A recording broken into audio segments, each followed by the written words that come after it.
కష్టాన్ని మీ గుమ్మం తాకనివ్వం. ఎవరంటున్నారు ఈ మాట? మన డిప్యూటీ సీఎం పవన్ కళ్యాణ్ గారు అంటున్నారు. ప్రజల కోసం పనిచేయటమే కూటమి ప్రభుత్వ లక్ష్యం. గత ప్రభుత్వంలో నిధులు వచ్చినా పట్టించుకోలేదు. అడవి తల్లి బాటలో ఉప ముఖ్యమంత్రి పవన్ కళ్యాణ్. గిరిజనుల నడుమ జనసేన ఆవిర్భావ వేడుకలు. నిన్న జనసేన ఆవిర్భావ మార్చి 14 ఆవిర్భావ వేడుకలు అయితే జరిగినాయి. ప్రతి సంవత్సరం పవన్ కళ్యాణ్ గారు వాళ్ళ అభిమానులతో, పార్టీ కార్యకర్తలతో, నాయకులతో రాష్ట్రంలో ఏదో ఒక ప్లేస్లో ఒక మీటింగ్ ఏర్పాటు చేసుకొని చాలా గ్రాండ్గా చేసేవాడు. కానీ ఈసారి మాత్రం అటువంటి హడావుడి ఎక్కడా లేదు.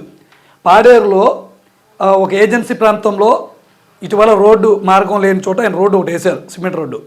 అలాగే అక్కడ వాటర్ జలదేవ మిషన్ కింద వాటర్ కూడా ప్లాంట్ కూడా ఏర్పాటు చేశారు.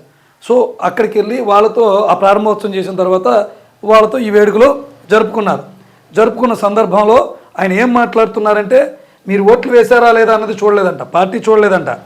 మీ అందరినీ అన్నదమ్ములు ఆడపడుచులుగా చూసాం. మీరు బాగుండాలి, సమస్యలతో మీకు ఏ సమస్యలతో ఇబ్బంది పడకూడదు, మీకోసం పనిచేయడానికి, మీ కష్టాలు తీర్చడానికి కూటమి ప్రభుత్వం ఉందని ఆయన చెప్పుకొస్తున్నారు. ఇంకా ఆయన ఏం మాట్లాడాడంటే, తాగునీటి కుళాయిలను మంత్రి నాదెండ్ల మనోహర్తో కలిసి ఆయన ప్రారంభించారు. రోడ్డు లేక డోలి మోతలతో నందిగరువు గిరిజనులు పడుతున్న అవస్థలు విముక్తి కల్పించిన సందర్భంగా వారి మధ్య జనసేన పార్టీ ఆవిర్భావ దినోత్సవం జరుపుకోవడానికి వచ్చానన్నారు. అంటే పవన్ కళ్యాణ్ గారు చేసింది మంచి పనే, దాన్ని మనం ఖచ్చితంగా ఆయన అభినందించాలి.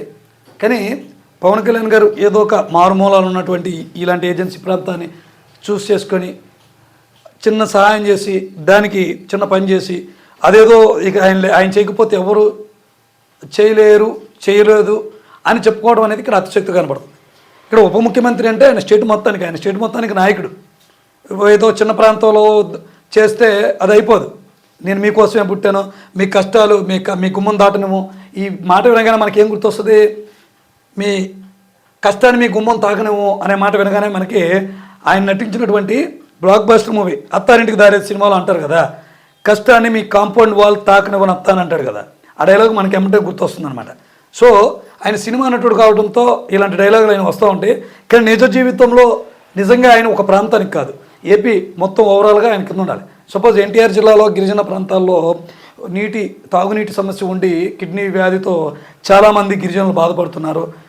కూటమి ప్రభుత్వం అధికారంలోకి వచ్చిన తర్వాత పైప్ లైన్లు వేశారు, కానీ ఇంకా అన్ని గ్రామాలకు అక్కడ పూర్తిగా అందలేదు. డయాలసిస్ కేంద్రాలు కూడా లేక ఇబ్బందులు పడుతున్నారు. తక్కువ వయసులోనే మరణాలు వాళ్ళ ఇంటి గుమ్మాలని తాగుతున్నాయి.